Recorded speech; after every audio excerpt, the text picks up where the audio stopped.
Hello everyone, मैं अंकुर Mishra एडुश्योर point online classes में आप लोगों का स्वागत करता हूं। आज हम लोगों को जो इम्पोर्टेंट टॉपिक डिस्कस करना है वो जीन पियाजे का संज्ञानात्मक विकास का सिद्धांत। लास्ट एपिसोड में हम लोगों ने इसको टेकअप किया था और कुछ इनिशियल बातें हम लोगों ने सीखने की और समझने की कोशिश की थी। उसमें क्या क्या हम लोगों ने सीखा था?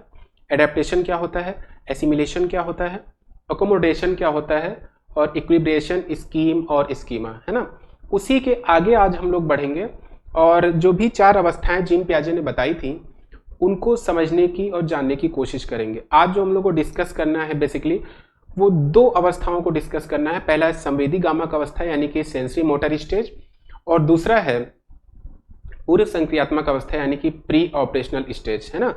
कुल कितनी अवस्थाएं जीन पियाजे ने बताई थी? 4 अवस्थाएं बताई थी, 2 तो ये हो गई और जो थर्ड है वो हमारी है मूर्त संक्रियात्मक अवस्था यानी कि कॉन्क्रीट ऑपरेशनल स्टेज, ठीक, और जो चौथी अवस्था है वो है औपचारिक संक्रियात्मक अवस्था यानी कि फॉर्मल ऑपरेशनल स्टेज, जो कि 11 टू एडल्टहुड तक होता है, ठीक है। तो जो संवेदी गामक अवस्था होता है तो पहले तो ये जानने की कोशिश हम लोग करेंगे कि इस संवेदी गामक अवस्था में सेंसेस और मोटर स्किल्स का क्या रोल है। क्योंकि देखिए सेंसेस और मोटर स्किल्स के माध्यम से ही, यानी ज्ञानेंद्रियों के माध्यम से और मोटर स्किल्स के माध्यम से ही वो चीजों को सीखता है और समझता है, ठीक है। और जैसे जैसे बड़ा होता जाता है वैसे वैसे उसकी समझ और डेवलप होती जाती है। क्योंकि वो अभी बहुत छोटा बच्चा होता है, 0 से 2 इयर्स की बात हो रही है, तो 0 से 2 इयर्स में बच्चा चल नहीं पाता है ना। इनिशियल में वो जहां बैठा है बैठा रहेगा, जहां लेटा है वहां लेटा रहेगा। तो ऑब्वियस सी बात है कि वो अपने सेंसेस के माध्यम से ही चीजों को समझने की कोशिश करेगा, अपने मैसेज को कन्वे करने की कोशिश करेगा, या अपने पेरेंट्स से कन्वर्सेशन भी होता है तो उसको सेंसेस के माध्यम से ही होता है ना, या मोटर स्किल्स के माध्यम से ही होता है। जैसे अगर बच्चे को कोई दिक्कत है तो क्या करेगा? हाथ पटकने लगेगा, है ना, या कुछ चाहिए तो हाथ पैर पटकने लगेगा। तो ये क्या? मोटर स्किल्स, यानी कि मोटर स्किल्स के माध्यम से वो कुछ अपना मैसेज देना चाह रहा है दूसरों को, कि जिससे वो उस बच्चे की तरफ उन लोगों का अटेंशन जाए और सोचे कि उसको क्या चाहिए, है ना। तो जो उसको चाहिए उसी से रिलेटेड 3-4 चीजें दी जाती हैं। अब उसको जो चाहिए होता है वो अपना ले लेता है। तो ये सारी चीजें हैं बेसिकली। इसमें है क्या? जीन पियाजे ने कहा है कि सेंसेस और मोटर स्किल्स यानी ज्ञानेंद्रियों के माध्यम से और अपनी मोटर स्किल्स के माध्यम से ही वो अपनी सोच को बेहतर करता है और इसी के सहारे वो आगे अपने नॉलेज को बढ़ाता है, ठीक है, सोच को अपनी बढ़ाता है। तो आइए देखते हैं इसमें क्या क्या है। देखिए संवेदी गामक अवस्था कब से कब तक होता है? 0 to 2 इयर्स, है ना। मतलब जब बच्चा इस दुनिया में आता है तो तब से लेके 2 साल तक कौन सी अवस्था चलती है? संवेदी गामक अवस्था। इंग्लिश में क्या कहते हैं? Sensory motor stage. एक चीज आप लोग ध्यान रखिएगा कि इसमें हिंदी में बहुत ज्यादा टिपिकल वर्ड है, तो एग्जाम में जब भी आप हिंदी में कंफ्यूज हो तुरंत इंग्लिश वाला पोर्शन देखिएगा कि उसमें क्या लिखा हुआ है, क्योंकि इंग्लिश की जो लैंग्वेज है वो हिंदी के मुकाबले काफी ज्यादा आसान है, ठीक है। तो अब ये हमने बता ही दिया है कि संवेदी गामक अवस्था इसे क्यों कहा जाता है, क्योंकि इसमें सेंसेस और मोटर स्किल्स के माध्यम से ही, मोटर स्किल्स में मसल्स आ जाती हैं, है ना, हाथ हो गया, पैर हो गया, है ना, या बॉडी का हिलना डुलना हो गया, और सेंसेस में देखना, छूना, है ना, सूंघना, ये सारी चीजें किस में आ जाती हैं? सेंसेस में आ जाती हैं। तो इन्हीं के माध्यम से वो सोच को अपनी डेवलप करता है। अब इसमें जो पहली इंपॉर्टेंट चीज है वो क्या है? जिज्ञासा की उत्पत्ति यानी अपीयरेंस ऑफ क्यूरियोसिटी। ये जो चीज है ये थोड़ा लेट आती है, लगभग आफ्टर 1 ईयर। क्यूरियोसिटी जब थोड़ा सा हल्का सा बच्चा बड़ा हो जाता है तो जब टॉयज को थोड़ा बेहतर तरीके से खेलने लगता है, ऐसे बच्चा छोटा है तो बहुत बेहतर तरीके से टॉयज नहीं, इधर से उठाएगा उधर रखेगा, उधर उठाएगा इधर, बस इतना ही कर पाता है। लेकिन जैसे जैसे वो बड़ा होता है 8 मंथ या 9 मंथ के बाद, वैसे पियाजे ने कहा है कि उनके अंदर अपीयरेंस ऑफ क्यूरियोसिटी यानी कि जिज्ञासा की उत्पत्ति होती है। अगर उनको आप कोई भी टॉयज देंगे, है ना, उसको खोलने की कोशिश करेंगे, उसको जानने की कोशिश करेंगे क्या है ये, कैसे है, उसको ऊपर से छोड़ देते हैं, तोड़ डालते हैं, है ना। वो सिर्फ इसलिए इंटेंशनली नहीं तोड़ते हैं, सिर्फ उनके अंदर एक जिज्ञासा होती है ये जानने की आखिर इसमें है क्या, ये चीज क्या है, पहली बार देख रहे होते हैं, इस कारण से उनमें क्या होता है? जिज्ञासा की उत्पत्ति होती है। दूसरा है व्यवहारिक बुद्धि, practical knowledge intelligence. Practical intelligence भी अपीयरेंस ऑफ क्यूरोसिटी से रिलेट करता है। क्यों? प्रैक्टिकल इंटेलिजेंस का मतलब है, व्यवहारिक बुद्धि का मतलब है कि वो जब टॉयज को इधर उधर तोड़ते हैं, खोलते हैं, है ना, आपने देखा होगा जब भी बच्चों के लिए टॉयज आते हैं 2-3 दिन में वो तोड़ के खत्म कर देते हैं। खेलते कम है ना, छेड़छाड़ उनसे ज्यादा होती है। वो सिर्फ इस वजह से कि थोड़ी बहुत उनमें प्रैक्टिकल इंटेलिजेंस आ जाती है। हमने कहा जैसे जैसे वो बड़े होते, इनिशियल में नहीं होती है, 5 to 6 मंथ तक उनके अंदर प्रैक्टिकल इंटेलिजेंस नहीं होती। जब वो थोड़े बड़े हो जाते हैं, मसल्स भी थोड़ा, उनका जो शरीर भी थोड़ा पहले से बेहतर हो जाता है, मजबूत हो जाता है, तब व्यवहारिक बुद्धि उनके अंदर आने लगती है। और इसी के माध्यम से, चूंकि उनके अंदर हर चीज की जानने की जिज्ञासा होती है, अब जब जानने की जिज्ञासा होगी तो ऑब्वियस सी बात है वो खुराफात करेगा। खुराफात करने का मतलब है वो हर पेन भी दोगे तो उसका यूज वो नहीं जानेगा, क्या है, उसको खोलेगा, पीछे खोलेगा, कैप निकालेगा, रिफिल निकाल देगा। ये क्या है? ये एक इंडिकेशन होता है प्रैक्टिकल इंटेलिजेंस का, यानी व्यवहारिक बुद्धि का। ठीक है, 2 चीजें हो गई। अगला है प्रतिवर्त क्रियाएं, यानी कि रिफ्लेक्स एक्शंस। अब सोचिए रिफ्लेक्स एक्शंस क्या होता है। रिफ्लेक्स एक्शन, जो रिफ्लेक्स एक्शंस होते हैं या एक्टिविटीज होती हैं, ये बेसिकली एक अनैच्छिक क्रियाएं होती हैं, जो बच्चा चाह तो नहीं रहा होता है लेकिन बच्चे से हो जाता है। जैसे एग्जाम्पल के तौर पर जब हम पेपर सीटेट का सॉल्व करा रहे थे तब भी मैंने कहा था, अगर बच्चा ऐसे हाथ करके लेटा हुआ है तो आप जैसे ही उस पर अंगूठा रखेंगे या अपनी उंगली रखेंगे, वो तुरंत मुट्ठी बंद कर लेता है। वो मुट्ठी जो बंद करता है वो इंटेंशनली नहीं बंद करता है, वो उससे हो जाता है। ठीक है। और दूसरी चीज है कि कभी कभी क्या होता है, वो अचानक से स्माइल करने लगता है, रूम में कोई नहीं है, ठीक है, फिर भी वो हंसने लगता है। ये हंसना इंटेंशनली नहीं होता है, ये क्या है? प्रतिवर्त क्रिया है, यानी कि रिफ्लेक्स एक्शन है उसका। ठीक है। और जैसे मुंह में आप कुछ डालेंगे वैसे ही वो शक करने लगेगा, यानी चूसने लगेगा। तो चूसना भी उसके लिए क्या है? वो इंटेंशनली नहीं कर रहा है, वो जैसे ही आप मुंह में कुछ भी डालेंगे वो चूसना शुरू कर देगा। ये भी क्या है? रिफ्लेक्स एक्शन है। और जो सबसे ज्यादा प्रबल रिफ्लेक्स एक्शन है वो चूसने की क्रिया, यानी जो सकिंग रिफ्लेक्स एक्टिविटीज है, यही सबसे ज्यादा प्रबल प्रतिवर्त क्रिया है। अगर क्वेश्चन पेपर में आ जाता है सबसे ज्यादा प्रबल प्रतिवर्त क्रिया क्या है ना, सेंसरी मोटर स्टेज में, क्योंकि और एक चीज याद रखिएगा, ये इनिशियल के 30 डेज तक ही होती है, इसके बाद ये धीरे धीरे खत्म होती जाती है। रिफ्लेक्स एक्शन एक तो सेंसरी मोटर स्टेज में होती है और इनिशियल के 30 डेज में ही होती है ये। ठीक है। अभी हम क्या डिस्कस कर रहे थे? हाँ, एग्जाम में मान लो आपसे क्वेश्चन आ जाता है कि इनमें से सबसे प्रबल प्रतिवर्त क्रिया क्या है।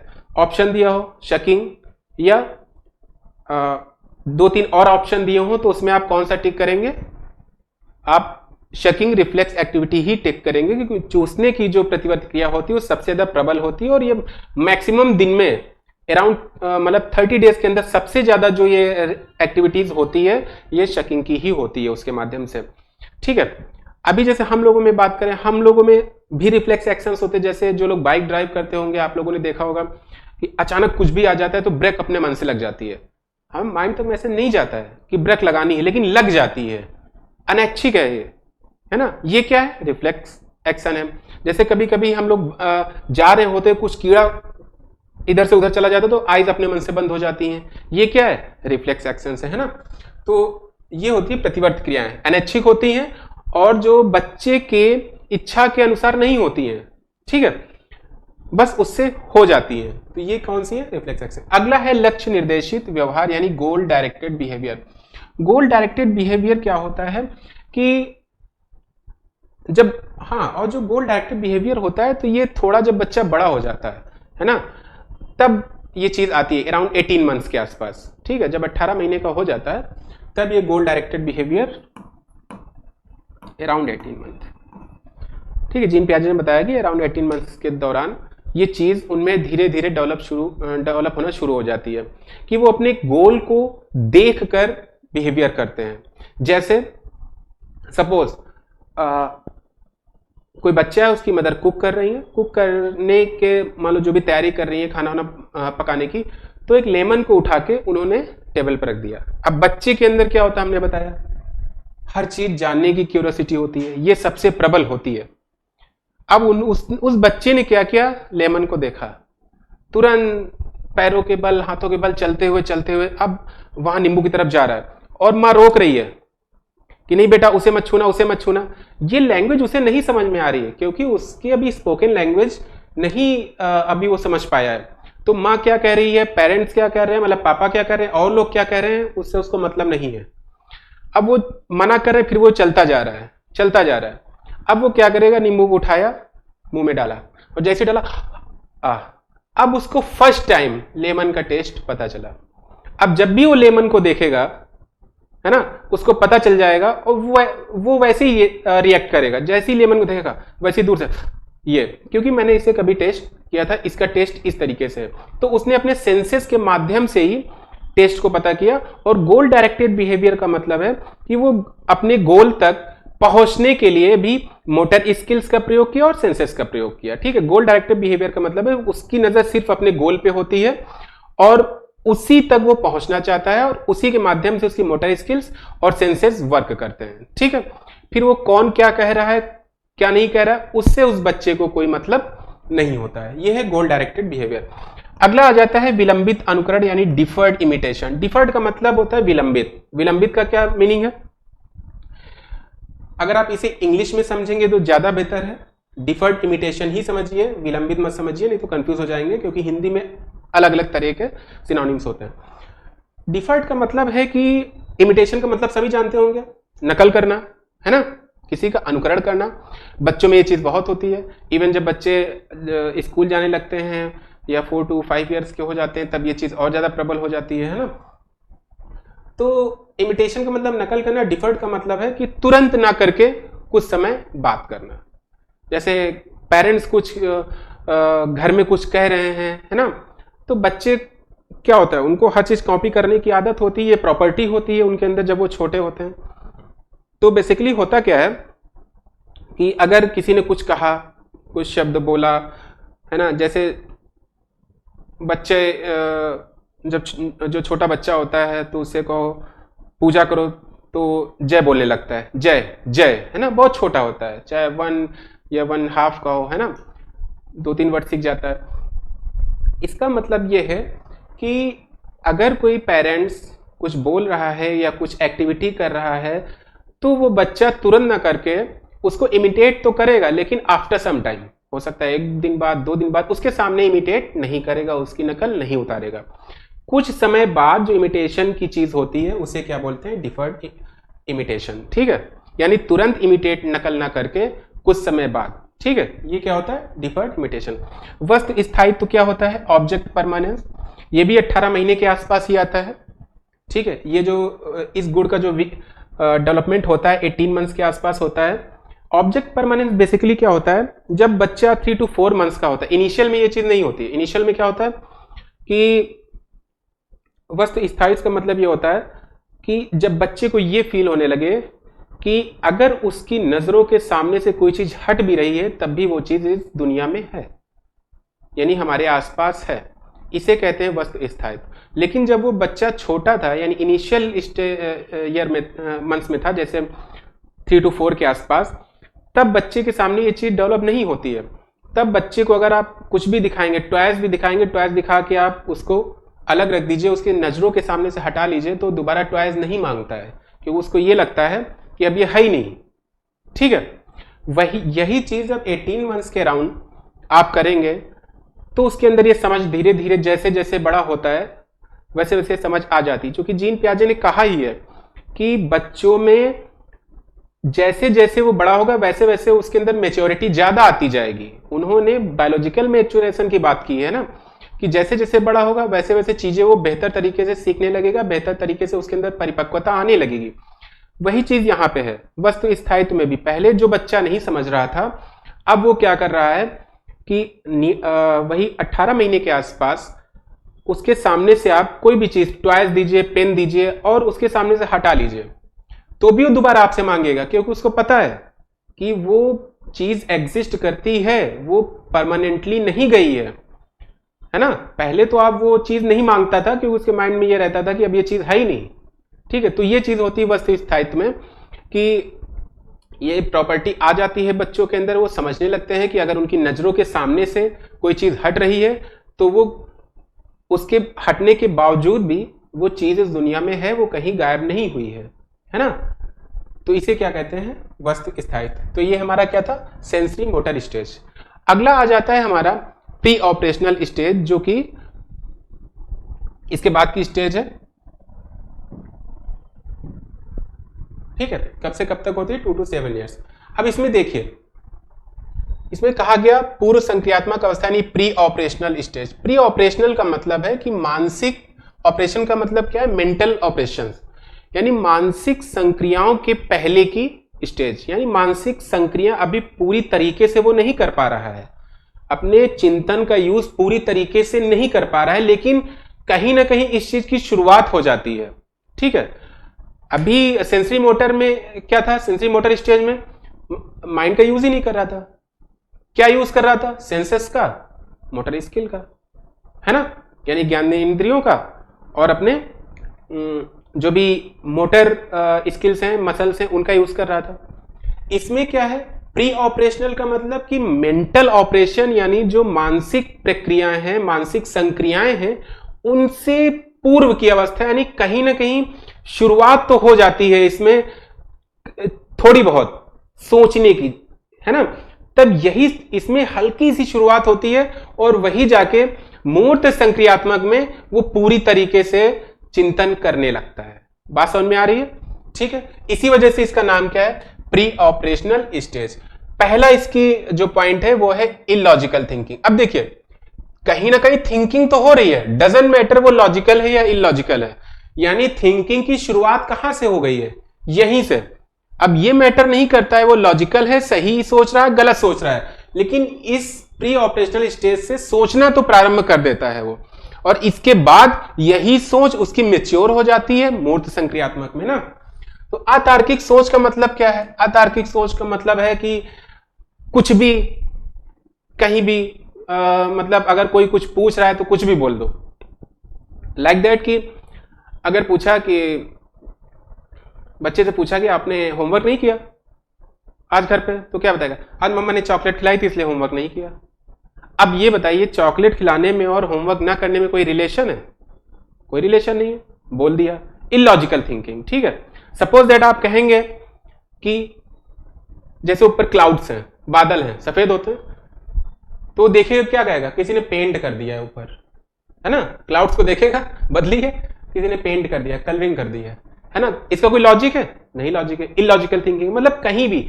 और इसे ही बोलते हैं इंट्यूटिव थॉट्स, यानी सहज चिंतन। सहज चिंतन का मतलब है कि जो बहुत नॉर्मल चीजें होती वो तो वो सोच लेते हैं, लेकिन रीजनिंग कैसी होती है, वो इलॉजिकल होती है। ठीक है, यानी अतार्किक सोच होती है, अतार्किक रीजनिंग होती है ना। इसका मतलब है कि वो सोच समझ कर किसी भी प्रकार का आंसर नहीं देते हैं, जो उनके मन में आता उटपटांग वो बोल देते हैं, इसे कहते हैं अतार्किक।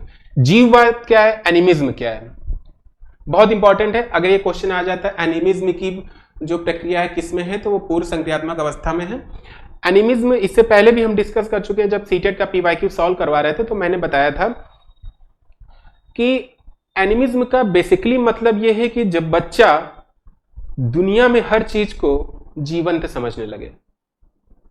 बात समझ में आ रही है? मतलब जो निर्जीव है उसको भी जब बच्चा सजीव समझने लगता है, तो उसे ही एनिमिज्म कहते हैं।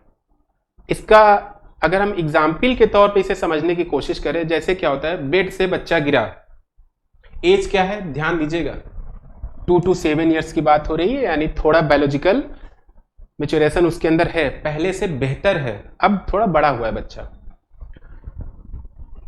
बेड से बच्चा गिरा, रोने लगा।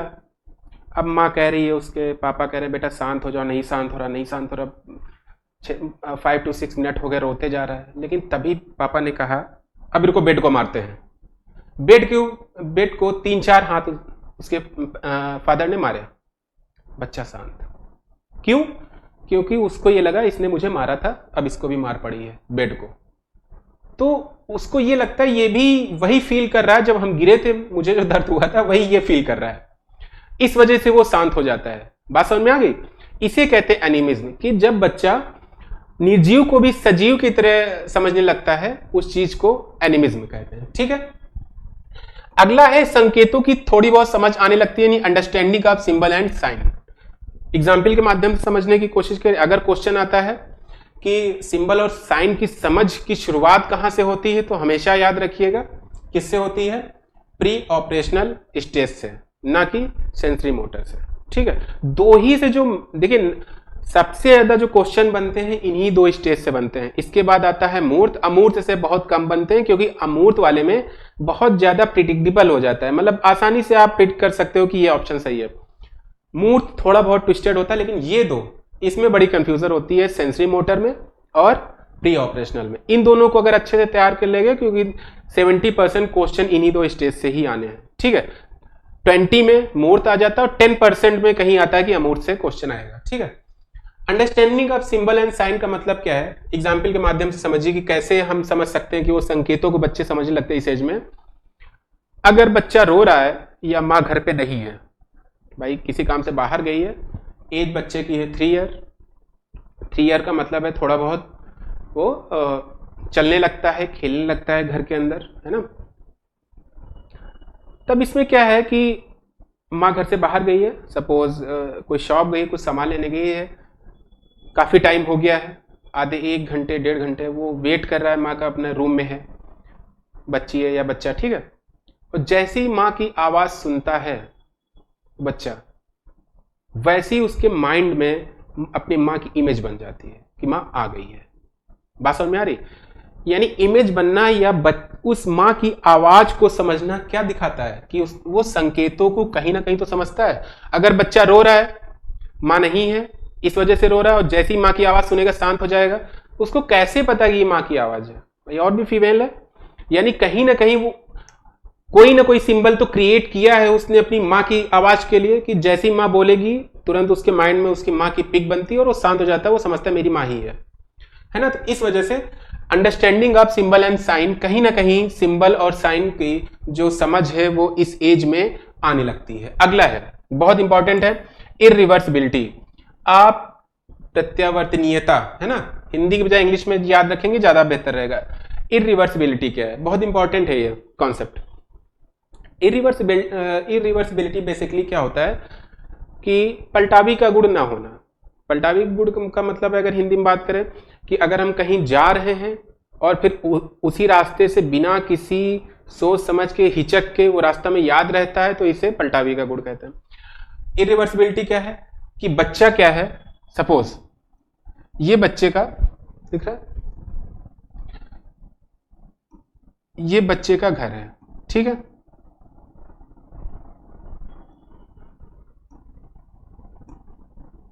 ठीक, और ये मार्केट है या कोई शॉप है। अब बच्चे को क्या हुआ कि इरिवर्सिबिलिटी का मतलब ये होता है कि बच्चा अपने पेरेंट्स के साथ शॉप तक चॉकलेट लेने चला गया। उसके बाद क्या हुआ, रोज जाता था अपने पेरेंट्स के साथ, रोज आता था, ठीक है, लेकिन उसके फादर को यह लगा कि अब ये वहां से आ सकता है कि नहीं आ सकता है ना। तो क्या कि एक बार चॉकलेट लेने गया अपने फादर के साथ, उधर फादर के उसके फ्रेंड मिल गए, है ना, वो फ्रेंड से बात करने लगे लेकिन थोड़ा अलग थे, ठीक है। उसके बाद वो बच्चा वहीं खड़ा रहा, कहीं गया नहीं। तो उसके फादर ने पूछा क्यों नहीं गए, रास्ता तो तुम्हें पता है? कह रहा नहीं, मुझे वहां से आने का तो रास्ता पता है बट जाने का रास्ता नहीं पता है। इसका मतलब है वो चला तो जा सकता है लेकिन वापस आने में उसे दिक्कत होती है, ठीक है। Is that clear? तो ये होता है इरिवर्सिबिलिटी, यानी सपोज दैट, अब ये चीज इसमें भी अप्लाई होती है कि कोई टॉयज है, उसने किसी तरीके से टॉयज को खोल दिया, खोल तो देगा आसानी से, लेकिन वापस उस टॉयज को उसी पोजीशन में लाना जैसे वो पहले था नहीं कर पाएगा, क्योंकि उसके अंदर इरिवर्सिबिलिटी होती है, यानी कि पलटावी का गुण नहीं होता है, यानी वो चीजें कर तो लेता है लेकिन वापस पलट नहीं पाता है, ठीक है। ये चीज कहलाती है इरिवर्सिबिलिटी। अहम केंद्रिता क्या होता है, ईगोसेंट्रिज्म। सिंपल सा कॉन्सेप्ट है ईगोसेंट्रिज्म। ईगोसेंट्रिज्म में यह होता है कि बच्चे को ये फील होने लगता है कि जैसा मैं सोचता हूं वैसा ही और लोग सोचते हैं, ठीक है, और उसको ये लगने लगता है कि मैं जो सोच रहा हूं वो सही है, ठीक है, बात समझ में आ गई।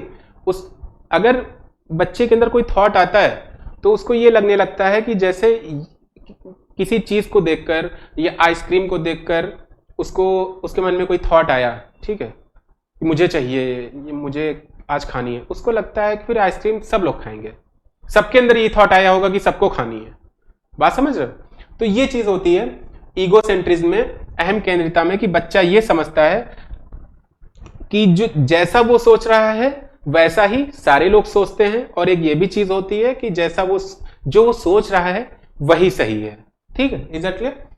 अगला आ जाता है केंद्रीकरण यानी सेंट्रेशन। अब इसको समझिए सेंट्रेशन क्या होता है, क्योंकि सेंट्रेशन को अगर समझ गए तभी आप कंजर्वेशन को समझ पाएंगे, जो कि मूर्त संक्रियात्मक अवस्था की प्रॉपर्टी है। पहले सेंट्रेशन को जरूर समझिएगा।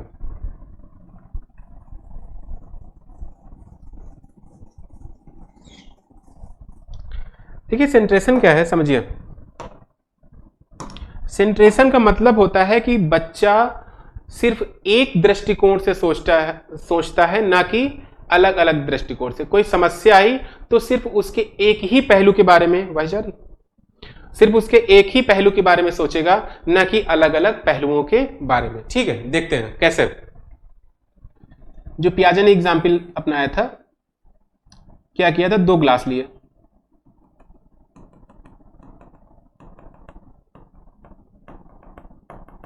इक्वल सेम वॉल्यूम का, यानी सेम उसका, उसमें वाटर भरा गया, दोनों में 1 लीटर।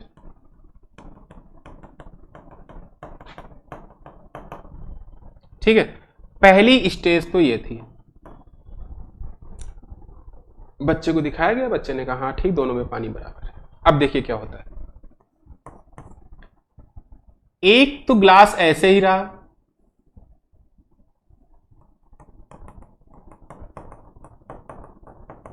और दूसरे में क्या किया जीन पियाजे ने, ये जो पानी को उतना ही रखा, क्वांटिटी उतनी ही रखी 1 लीटर, लेकिन उस ग्लास की लेंथ बढ़ा दी और विड्थ कम कर दी।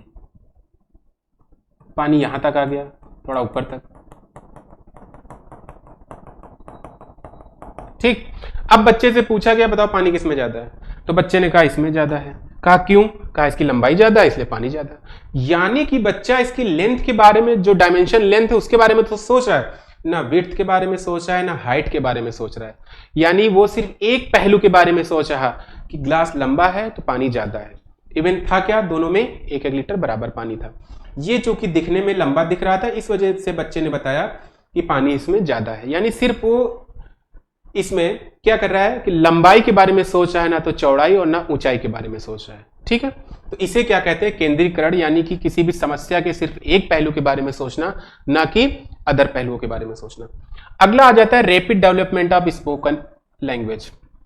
रैपिड डेवलपमेंट स्पोकन लैंग्वेज का मतलब क्या होता है कि बच्चों में बोलने वाली भाषा का जो उनके परिवेश में बोली जा रही है, ठीक, ये चीज ध्यान रखिएगा, जो उनके परिवेश में बोली जा रही है उसका एक बहुत तेजी से विकास होता है। विकास कब होता है, इनिशियल स्टेज में। यानी अगर ये बात है 2 to 7, तो यानी कि 2 to 4